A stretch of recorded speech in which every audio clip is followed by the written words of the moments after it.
ৰঙালী বিহুৰ হিয়া ভৰা শুভেচ্ছা হৈছিলোঁ সকলোকে। কি খবৰ বন্ধুসকল, সকলো ভালে আছেনে?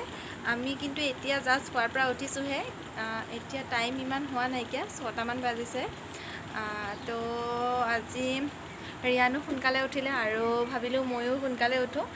তো উঠি আপোনালোকৰ লগত এটা কথা পাতিম বুলি ভাবিলোঁ, সেইকাৰণে মোবাইলটো হাতত তুলি ল'লোঁ।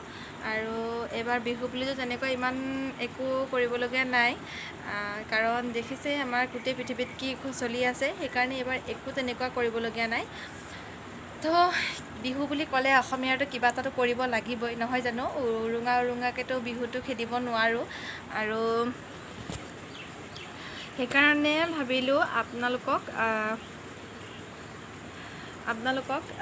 কেইটামান বস্তু দেখাম। কিবা এটা বনাবৰ কাৰণে মনত ভাবি থৈছোঁ, যদি তেনেকুৱা চান্স পাওঁ নিশ্চয় বনাই দেখাম।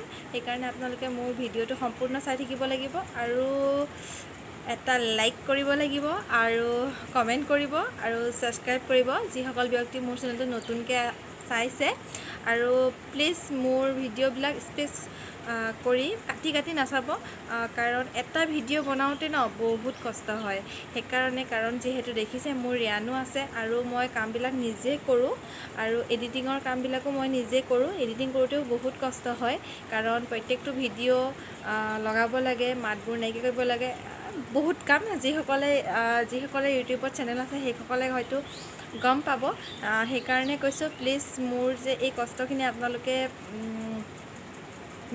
বিথলৈ নোযোৱাই, সেইকাৰণে কৈছোঁ কাটি কাটি নাচাব, সম্পূৰ্ণ ভিডিঅ'টো চাব আৰু শেষত মন্তব্য কৰিব নাপাহৰিব যে ভিডিঅ'টো চাই কেনেকুৱা লাগিল। তেন্তেহ'লে এতিয়াতো ৰাতি পুৱালেই, আৰু আহক তেন্তেহ'লে ভিডিঅ'টো আৰম্ভ কৰোঁ। আজি বিহু, তো প্ৰথমে আমাৰ পৰম্পৰা ৰক্ষা কৰি মা দেউতাক সেৱা কৰি ল'লোঁ আৰু ৰিয়ানেও ককা আইতাকক সেৱা কৰিছে।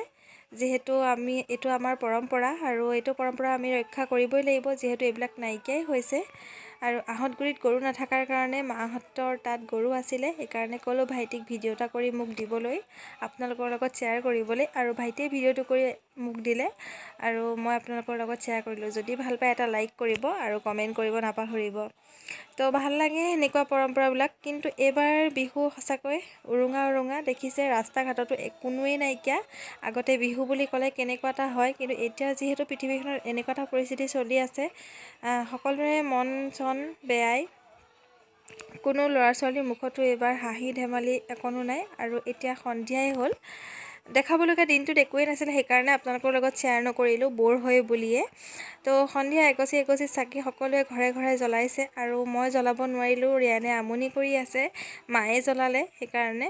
তো ভাবিলোঁ আপোনালোকক এবাক দেখাওঁ। আৰু এয়া চাওক, বিহুৰ দিনা সন্ধিয়া এগছি চাকি জ্বলাব দিয়াৰ কাৰণে ৰিয়ান আৰু ৰিয়ানৰ ককাকে এগছি বন্তি চাকিৰ আগত আৰু সকলোৱে এগছি বন্তি চাকি জ্বলাইছে আৰু সকলোৱে এটাই প্ৰাৰ্থনা কৰিছে, যাতে আমাৰ অসমখনে কৰোণাৰ লগত যাতে যুঁজিব পাৰে আৰু কৰোণা হাৰে আমাৰ অসমখন জিকে। অসমখন বুলি নহয়, সমগ্ৰ পৃথিৱীৰ মানুহকে যাতে এই বেমাৰৰ পৰা মুক্ত কৰি সকলোকে নিৰাপদে ৰাখিব লাগে, এইখিনিয়ে আমি কামনা কৰিছোঁ আৰু আপোনালোকেও কৰিব।